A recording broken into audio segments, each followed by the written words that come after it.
Conferencia Ultima. Por Astrologia. Books like the Bible and the Rosicrucian Cosmos Conception are very rich in spiritual material. And it's one of those things that every time you read them, you find something new. And you say to yourself, I never saw that before.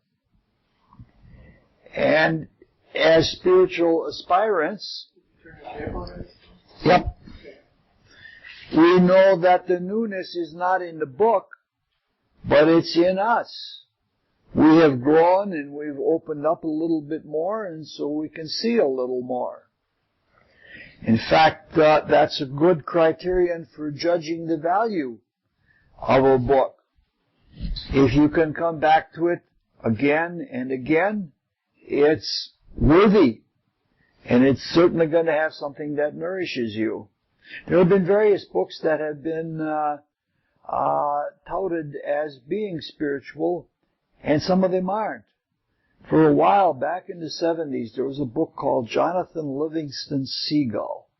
And everybody was buying that, and everybody was uplifted by it. I read it once, and I thought, wow, that's really a good book. And several years later, I came back to it and read it, and it had nothing for me. It was flat. It was just one shot. Some books become central to people's lives. In fact, if we become fanatical about it, for some people, the Bible is the only book. I remember one time I was walking downtown, and this guy gets me, and he starts talking about the Bible, and he says, the Bible is the only book we need. And I said to him, what about the dictionary? He doesn't like the humor of that. That's the kind of thing that often happens with monotheism. It has that danger in it that if we are small people, we will be seeing that our way is the only way. Many Christians believe that. We find many Muslims believe that. We don't find many Hindus that believe that way, or we don't find Chinese that believe that way because they've been raised in a different kind of atmosphere. Ultimately, there probably is only one truth, but it's a very large truth encompassing the entire universe, the physical universe and the spiritual side of it. Now, we've been having some simple talks, and we've been trying to find astrology and the mysteries in the Gospels. There's a lot more that could be addressed in the Gospels, and probably some of it might even be more important. For example, the Gospel can be seen as a guide to moral and ethical behavior. And in that, the Gospels excel. I have read a lot of scriptures from a lot of religions, and none of them exceed the Gospels and the works of some of the Gospelers in love. How to love and the intensity of love, all of those things. There are some texts that do have love and compassion in them, but they don't seem to have the closeness and the intimacy that the Gospels have. And they don't have a sense of urgency about the need to love that the Gospels have. So if we examine the Gospels with regard to moral and ethical values, it helps us to understand ourselves. In this, the Rosicrucian philosophy is much, much more comprehensive in understanding our values. The Rosicrucian philosophy is based on seership, a very profound seership which has been carried out scientifically. seers corroborate each other. And from that, they develop a consistent philosophy about what is happening from seeing what has happened. Now, the statement of the history of religion and moral values begins in what is called the Lemurian epoch. The Lemurian epoch is a segment of time and culture on Earth in the fourth revolution of the Earth period, assuming that everybody's familiar with all that jargon. And in the Lemurian epoch, we were recapitulating what had happened in our previous animal-like existence in the moon period. In the Lemurian epoch, we were humans in our spiritual development. We had a threefold spirit, and we had a self, but our outward forms were much more like animals than they are now. The Lemurian epoch was the time when the planet Earth was differentiated in what was becoming the solar system. It condensed, and it was a molten ball. And we condensed with it out of the ethers. And they were pretty harrowing times. We had to be able to maintain bodies when there was a lot of molten lava or molten everything, and we had to hop from island to island, so to speak. Nonetheless, in terms of permeability by the spirit, our bodies were harder, and they were more tough, and they were more insensitive than we are now. Our consciousness was more inward than outward. But we had to develop and refine our senses. Things had to change because we were losing the inner consciousness and the world around us was consolidating, so we had to become more outward. So, in order to develop the way we needed to develop, the leaders or the hierarchies that were in control of our evolution developed a set of moral values. And in that moral system, good was whatever produced an awareness of the external world. We're speaking roughly about the time of Adam and Eve, and shortly thereafter, we had already fallen, and the inner vision was disappearing, and we were going deeper and deeper into matter and a materialistic attitude. This new system was a necessity. And the seers who formed the Rosicrucian philosophy tell us that when we were reborn in male bodies in Lemuria, we did things like having fights to the death. And we even roasted each other on spits as if we were like, what do they call that? I forget the name of it. What? The rotisserie. Not the rotisserie. I'm thinking about shish kebab. Yeah. Yeah. Egg rolls. Yes. We still have some of that in the world. It's much milder now, but we do have boxing, for example. And in boxing, the only way that you can win is to harm the other person. I don't know how we allow boxing in the world. The mixed martial arts are even worse. This is a different kind of a body. In some societies, like in Native American societies, to prove their bravery, which goes all the way back to the Lemurian epoch, they cut their skin and then they pull strips of skin out. And I have a friend that witnessed it at a Sundance in South Dakota, where a man took and cut a strip of skin up his arm, across his body, and down the other arm, and took it all off. And that was his proving of his bravery. He may have been more insensitive, but had that will, this is what we have to do. So those things still exist yet. But everything in the evolutionary creation changes. It evolves. And it evolves to something better. And when it evolves, things from the old way resolve into the new way. And so the religion or the value system that followed the value system of sensation of the outer world was a value system on memory. Whatever you were able to remember was good.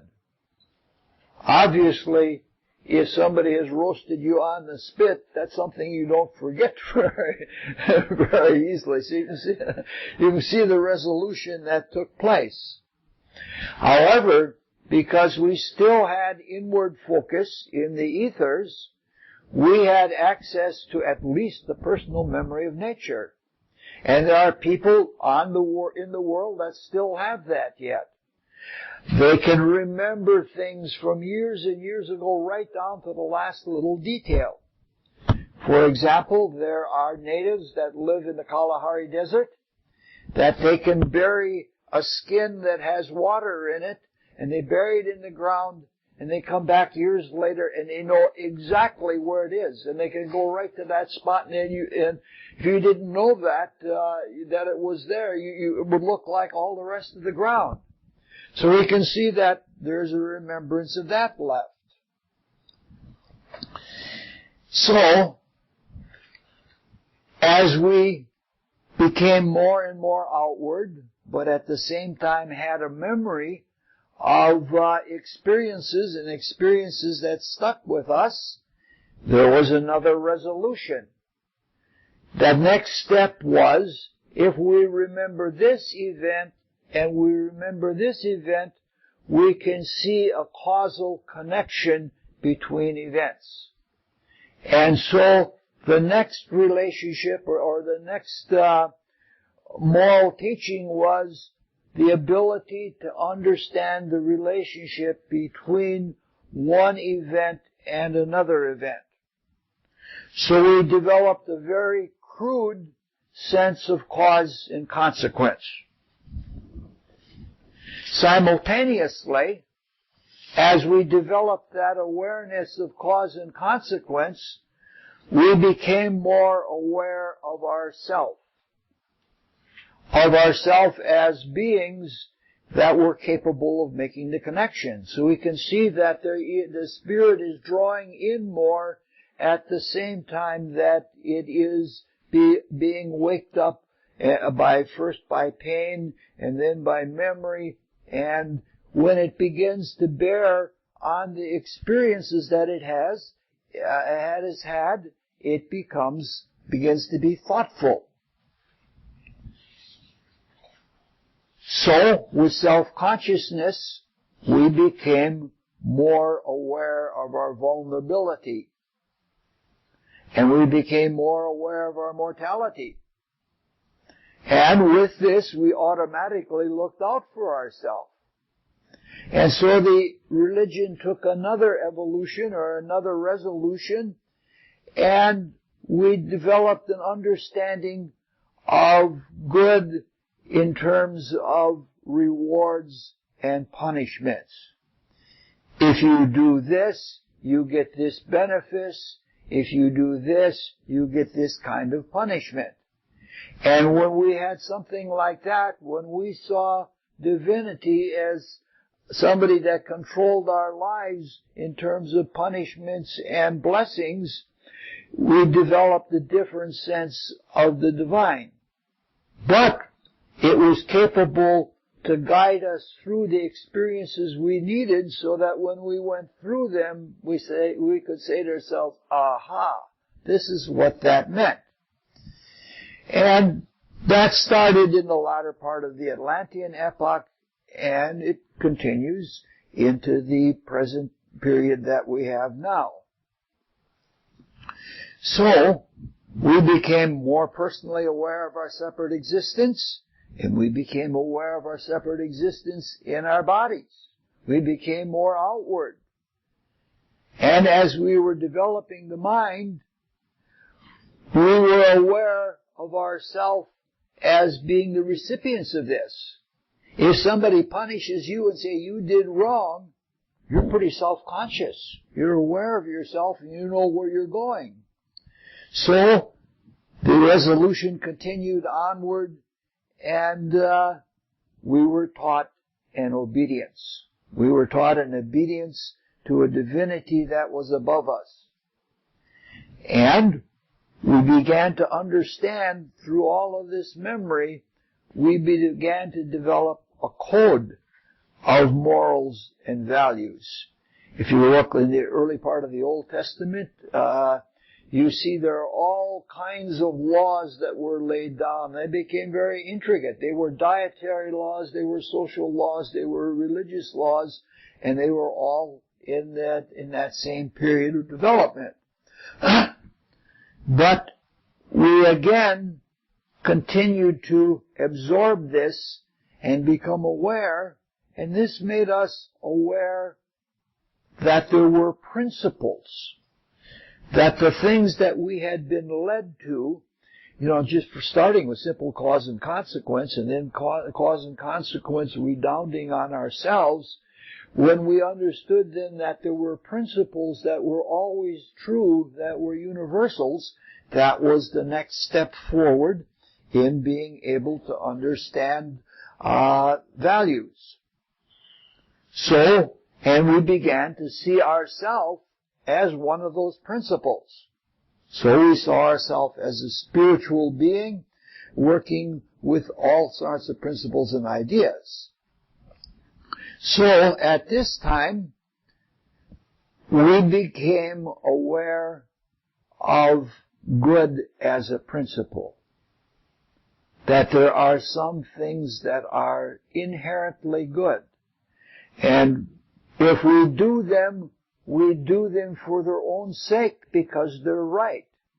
Because we had some kind of a sense of divine responsibility to do something that related to the universal or the spiritual intent of God. Because God was one of the ideas, God as an individual is one of the ideas that awoke in us as we awoke to our own awareness, our own spiritual separativeness. So, this is where things have stood for a long time. If we look in the world, we can find people with each of these stages of their moral and ethical development. They're there, and in some cases there are very few people that follow them, but they're still present. Now, in all of this, there's an uncomfortable feeling. There's a principle in physics that if you have three people holding on to each other and they start running, and they run at different rates so that the person at your right hand runs faster than you and the person at your left hand runs slower than you, the person who is running the fastest will be pulled and held back. The person who is running the slowest will feel like they're being pulled forward. And the person who is in the middle will feel both. This is what the principle that they use to teach celestial mechanics, when they show how there are different forces pulling on a heavenly body at the same time. And this is where we are at. We're all together. We're coming to the realization, though it isn't a complete awareness yet, we're coming to a realization that we are spiritually all in the same world. We're all together. For some people, it is not yet a full experience that we are indeed one. So we're pulled in various ways by people who are ahead of us and people who are behind us, and that's what it's like to be in the world. Even within ourselves, we have different moral values, and some of them pull us one way and some of them pull us another way. Now what we want to do is we want to look at evolution of values in the Gospels using astrology. So we're speaking about an evolution of religion and an evolution of value system that is millions of years long. There are supposedly astrologies that work over spans of several million years, but I don't know about them. But fortunately, we have the principle of analogy. As above, so below. So the things that are in the large-scale evolution of morality and values are seen on smaller spirals of time. And so what we're going to do is look at the smaller periods of time. We're going to look at it in terms of a few thousand rather than a few million years. Max Heindel tells us that on the night when the sun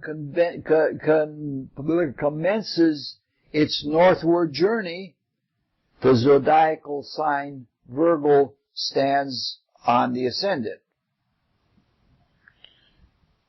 Now, because the signs relative to the vernal equinox are always the same, this will be true every year.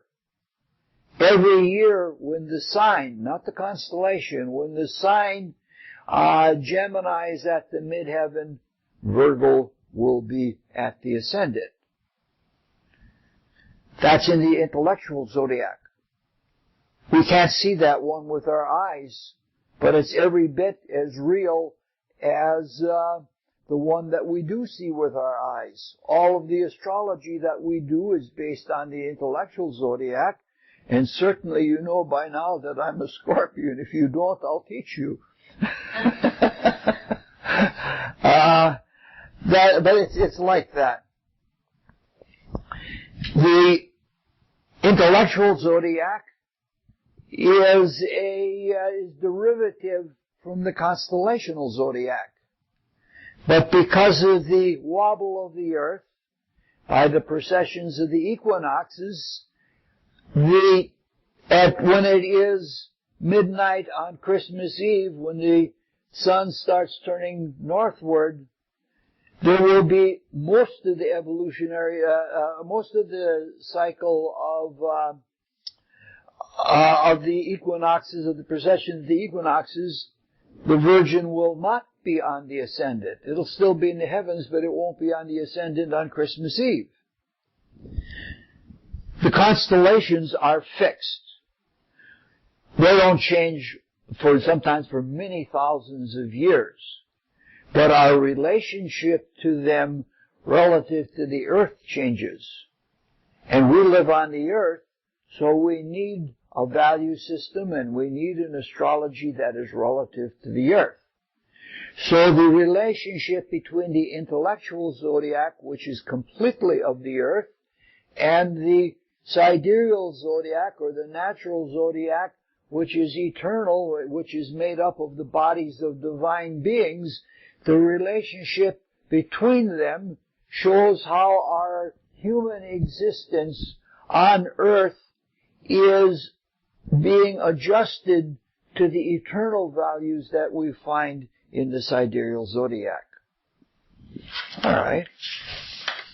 We haven't said anything astrological yet, and we won't until the last 5 minutes, probably. Now, this is all due to the fact that the Earth wobbles on its axis, In an earlier talk, we talked a little bit about why that is, but I don't want to go into that too much. But the idea is that the Earth is spinning on its axis, which is called axial rotation, at the same time that it is going forward in its orbit around the sun, and the spin of the Earth as it goes around the sun is in the same direction. But the wobble is in the opposite direction. So that relative to the background of stars, everything happens a little bit earlier. The entire cycle, according to the reckoning of Max Heindel, takes about 25,868 years. And it takes for the equinox to go backwards through one constellational sign of 30 degrees takes 2,156 years. And that means we pass through 1 degree every 72 years. This means that if we take January 1st and we see a star rising at 6 in the morning, and we come back to January 1st, 72 years later, it means that star will come up at 4 minutes before 6. So gradually the patterns of the stars change that way. Now imagine the ancient people had a very intricate knowledge of this. This means that if you started as a little boy, you were taught to watch a star, and then they could tell from shadows. You know, you could have a sun clock that was a sun calendar, and throughout your life, you watched as stars rose just a tiny bit earlier every day. And that's an enormous amount of patience. And then to be able to extrapolate that to the entire zodiac, the things that human beings have done with patient observation and then deduction from that are just amazing. The constellational patterns right now at Christmas Eve are 20% off from where they would be if the two zodiacs lined up exactly. At the time of the Nativity, which is the horoscope of the cosmic Christ coming into our earth, they were only 5 degrees off, but they were 5 degrees off the other way. So the stars are 25 degrees away from where they were. We talked about that in the first talk. We said that the 3 kings in the belt of Orion, at the time of the incarnation of Christ, were such that on 12th night they would have progressed to being at the mid-heaven, and that on the night of Christmas Eve they were just a little bit away from that. All right. Now, what we want to do is we want to get now to our times. The Rosicrucian philosophy teaches that the stars, like our sun, are outward expressions of great divine creative beings. And the intellectual zodiac, the tropical zodiac, is a womb that is built within the emanations that are coming from the constellations. And it is a womb that is seen from our perspective on Earth. That's where we live. That's where we are evolving. So the interplay between the two zodiacs, between the local intellectual zodiac and the cosmic sidereal zodiac or natural zodiac, shows what's going on. This is in a scale of thousands of years rather than a scale of many millions of years. All right, so the moral ideals change. And there are small changes within the large changes, and we're going to be looking at the small changes, which are a couple thousand years at a time. You can, with astrological, astronomical things, you can talk. You know, you have to remember, it's just like the gospel says, That with God, one day is as 1,000 years, and 1,000 years as one day. That has a big significance when you start studying astrology. Now, what happens is some people get into trouble because of these analogies. Even astrologers get into trouble because of these analogies, but usually it's people like Bible literalists. They look and they see a pattern that is described in the Apocalypse, and they look in the world and they see that pattern in the world. And they say, this is the end. We better not be driving because there'll be a lot of accidents when people get pulled out of the car, and the car runs wild because there's nobody driving it, and they're taken up to heaven to live with Christ, even though they're negligent drivers. That's that kind of a thing. And astrologers see patterns in the heavens, and they see great things are going to happen. But because there isn't that sense of relative significance because of analogous reproductions of cosmic patterns, they don't see at what level this is being manifest. And this is especially bad with the Bible people, because they want to say that the end times are coming, even though the Bible tells them they shouldn't do that. Because Christ says, no man knoweth, only the Father, not even Christ. So, this is, all right. So what we're talking about are analogies, and we have to be careful about the analogies so that they're not mistaken. Now, in the four Gospels, there are references to 4 different astrological ages. The term age that we're talking about here means the 2100 year period during which the equinox precedes through one of the constellations. Of those, one of the references to one of the ages is made only once. And some of them are repeated many times. So we're going to look at them as analogous microcosmic recapitulations of large-scale moral and ethical evolutionary epochs. There seems to be the only one reference that I know of, there may be others in there, to the earliest of the 4 ages. And this comes in Matthew 10, verse 16, and Jesus is charging the disciples to go out into the world to teach and to heal. And he tells the disciples how they should act. He tells them to be as wise as serpents and as gentle as doves. When you think of gentle as doves, think of Venus gentle. Tender, loving, kind, gentle. If you want an illustration of gentleness, just look at Earl Cooper. I can't think of anybody that I know that is more gentle than Earl is.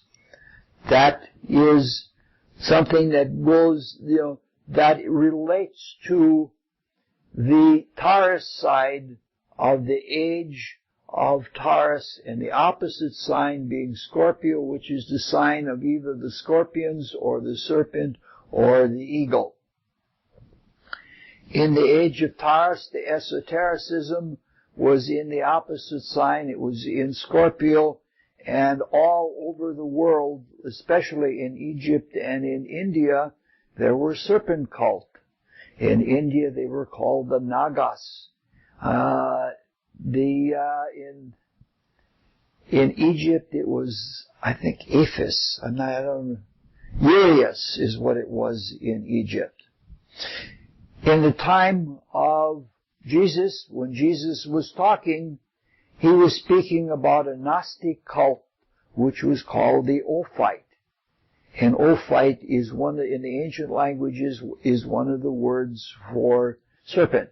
If you look at in-language translations of the Bible, you'll find he was saying the ophites. So what he's talking about, Scorpio represents a wisdom that is secret and it's all bundled up in itself. It's sort of like the serpent in a coil, or like the coil on a stove where you do the heating. The least amount of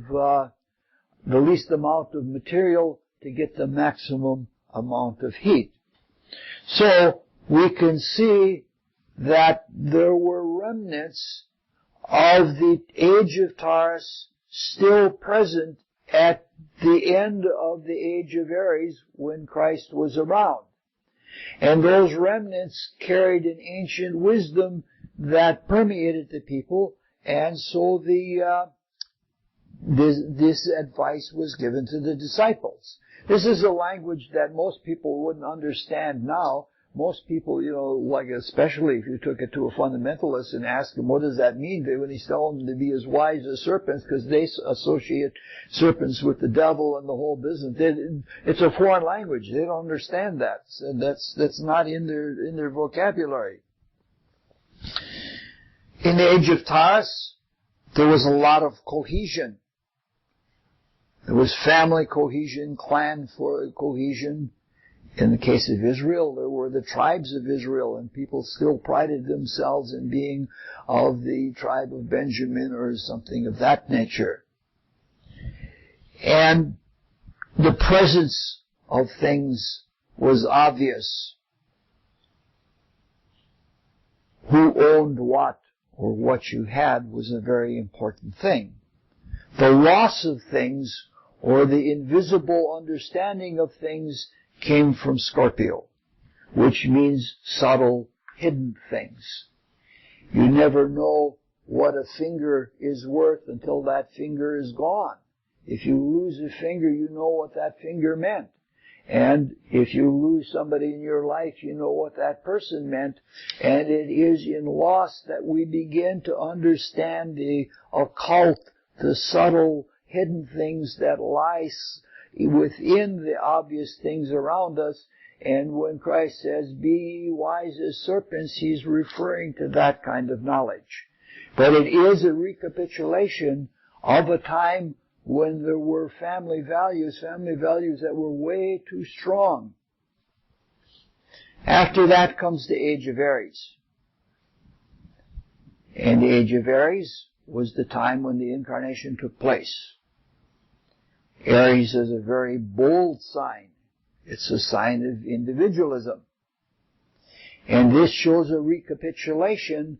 The moving from the family to the individual is a reminiscence going all the way back to Lemuria, because in Lemurian times we recognized we were all one. And as we break away from that and come into our own, that's the sort of thing that happens during a recapitulation in the age of Aries. It was so much so that individuals represented the whole group. So there was still a connection with the group, like you had champions. A champion would fight a battle for the whole army. The battle between David and Goliath was a battle of champions. And it was determined by two people. The spiritual individuals were the prophets. So the time of the age of Aries was the time of what is called the law and the prophets. The prophets were not divine kings, and they weren't champions, but they were, I guess you could almost call them spiritual gadflies. Because they were independent and they stood out independently and they scolded the people, including the priests and the part of the religion. The esoteric side was that people read into the law. All those laws that we talked about a few minutes ago and that are talked about in the early part of the Old Testament, laws upon laws, only somebody who had the time that could spend, like that priesthood was set aside to do that, and they read deeply into all of those laws, and they were the esoteric people of the time because they knew what the laws meant. You find this all over the world at that time. Confucius lived in that time, and he used to mock the people who were too much reading into the laws. So we have a religion that was a religion of the law and of the prophets standing as individuality, as ones that stood out from everyone else. What came out of this in this most recent epoch of Aries is an understanding of equality under the law. Under the law, all people were equal. Previously, there were atavisms that went all the way back to the Lemurian epoch when divine kings were instituted by the lords of Venus. And these kings were above the law, as was the noble class. There was very much of a caste system. And with the period of time that there was the law and the prophets, things became that everyone was equal under the law. You can see how this plants the consciousness. Now, toward the end of the age of Aries is 500 years before the end is when the incarnation was. And we talked about that a few days ago. The moral discipline at the end of the age of Aries began to slip. And at the same time that it was the end of the age of Aries and carelessness was setting in, it was also the end of the age of the cycle of a civilization. And that civilization was a civilization of Rome. And the religions at that time of Greek and Roman times was a time where you had a chief god, and all of the other gods were subservient to that. Again, you had that very strong individual. And in the late Roman Empire, at the time of Jesus, there was a time when people were going into decadence, and they actually even made fun of their own divinities. The Aries pride was still there yet, and it was enough to keep most of the elite with a feeling of pride so that they couldn't gather or they couldn't conceive of the new way. And the new way was the way of Pisces, the Pisces age. And that was a way of humility. And the age of Aries pride was a really strong value. But that has to give way to compassion and humility, because if you don't have humility and you have all of that pride, you're too likely to try to dominate over other people. And we remember that people are becoming more aware of the equality of everyone, and that has to be held together, and the only way that can be held together is if there's humility. And in the Gospels there are more references to the age of Pisces and Virgo than for any of the other ages. According to the reckoning of Max Heindel, the age of Pisces began around 496 AD. It's significant in terms of the history of religion as we find it outward in the world, because this is when the councils were held at Nicaea in Turkey, and they standardized Christianity, and they called all of the wisdom that came before it, they called it heresy, and they brought on what are called the Dark Ages.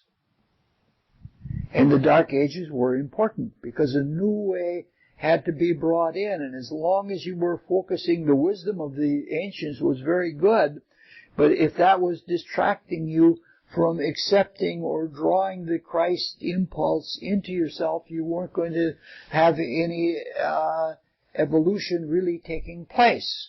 So everything that was pagan was automatically declared heretical. And,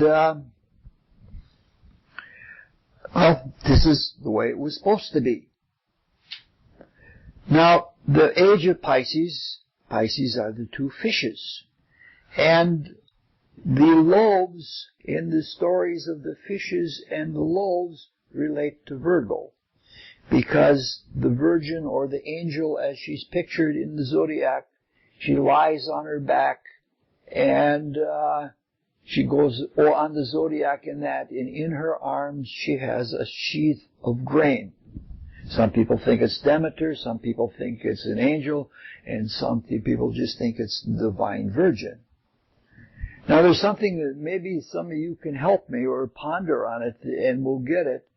But in the Gospels where they speak about the miracles of the fishes and the loaves, they speak about it twice.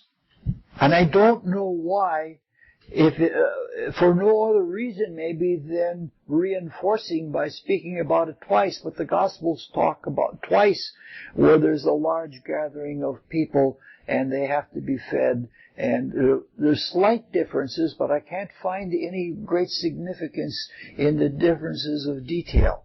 So I don't know. But at any rate, in the Synoptic Gospels, there are two instances of fishes and loaves. The story of the fishes and loaves is the only thing that is common to all four Gospels. And that makes sense. Because that's the only story, you can find the crucifixion, you can find the fishes and the loaves, but nothing else agrees between all four Gospels. Well, if it is the dispensation of the whole new teaching, the teaching that is to come in the age of Pisces, you would expect that would be the thing that would be common to all four Gospels, because all four Gospels are formulae for experiencing the new Christian religion as initiates. So that makes sense. It also makes sense how such a little bit like 5 loaves of bread and 2 fishes could feed over 1,000 people. That also makes sense because, you can, if you read, sometimes you have to read volume after volume to get a few little things in them. But you read other things, you read like the Cosmo Conception, and sometimes 1 page is satisfying. It's enough that you don't need any more than that. And I think that is what is being alluded to when Christ is giving the fishes and the loaves and everybody is satisfied. After the Nicene Councils, everything became blind faith. We trusted, we had faith. Being too much self-reliant in a worldly way was not the way. If we had continued that way, we wouldn't have developed in the right way. In order to be receptive to others, in order to have compassion for others, we had to become more meek. So it's the sign that we developed humility under.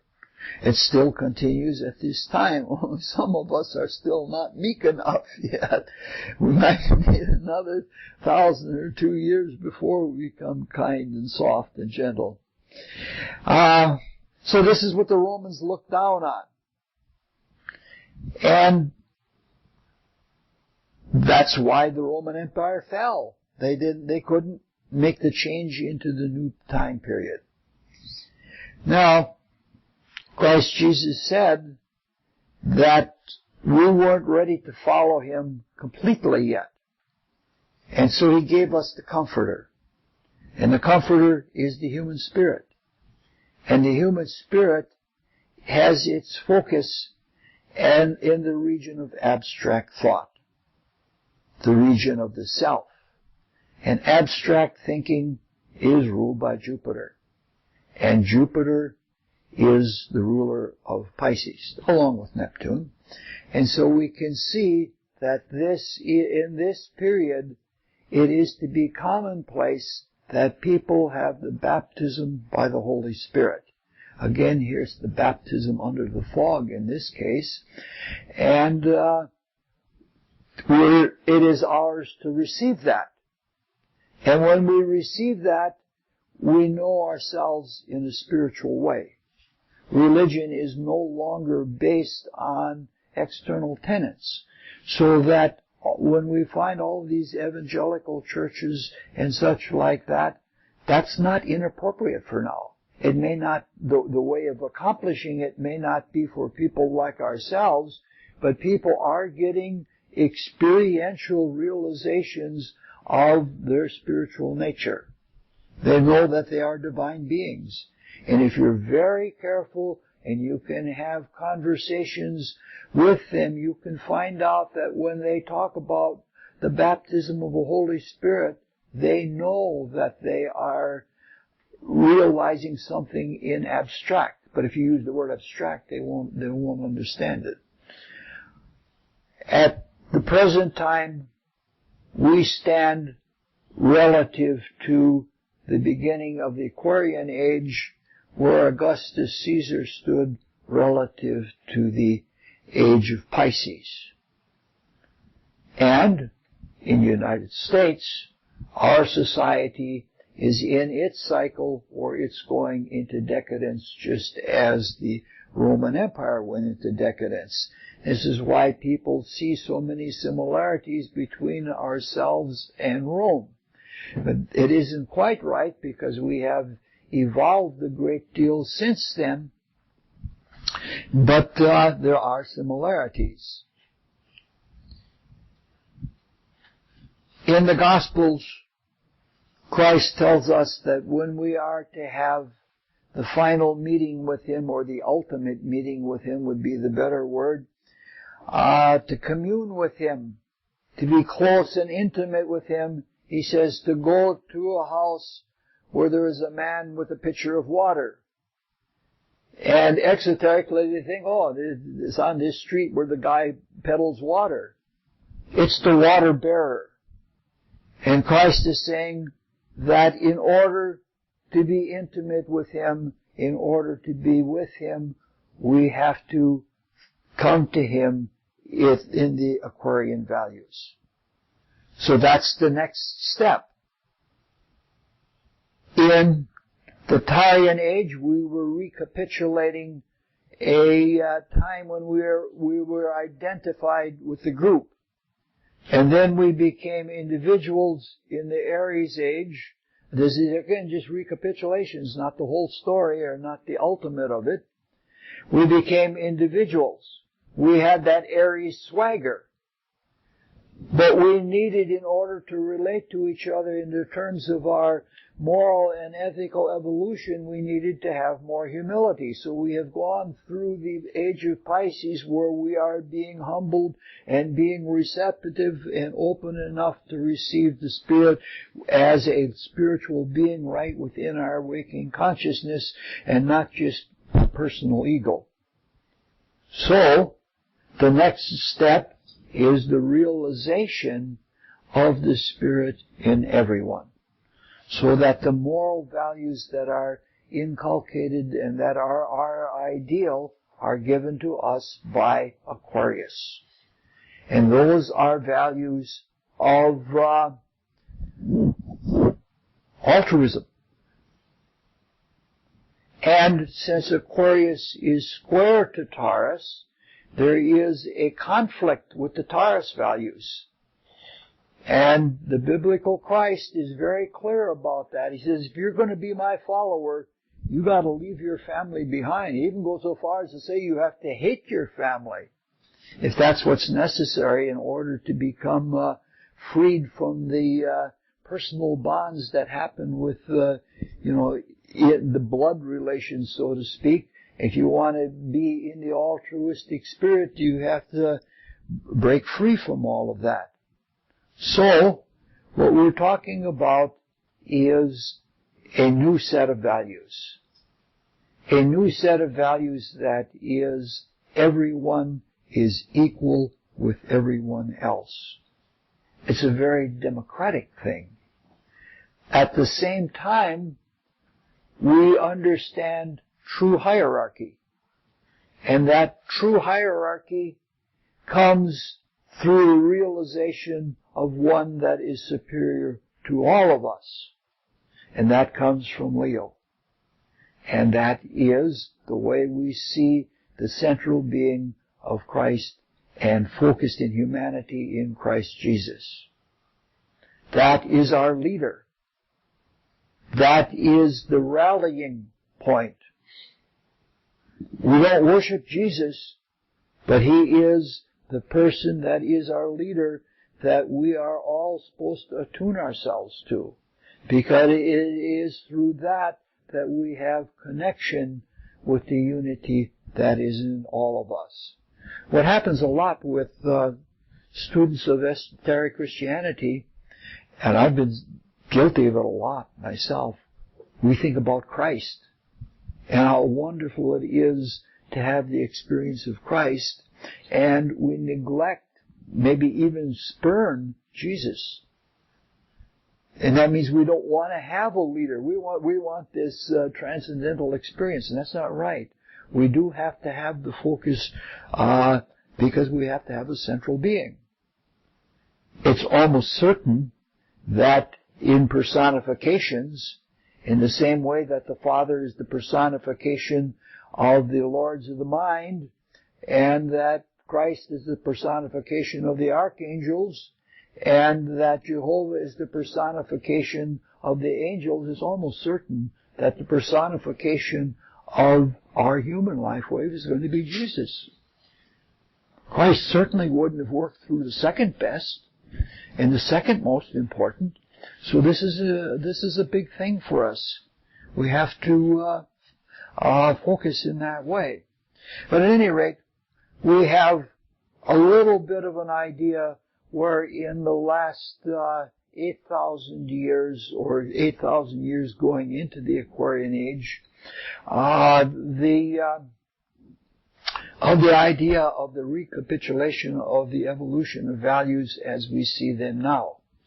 And it's all shown in the Gospels. Only the disciples are the ones that are taught the altruism and the way of the future. And to me, it's the most beautiful part of the whole Bible. I sometimes shake, and I'm a pretty insensitive guy. When Christ says, "You are my friends," He says, "From now on, I'm calling you friends." And then the other, "Greater love hath no man than he lay down his life for his friends."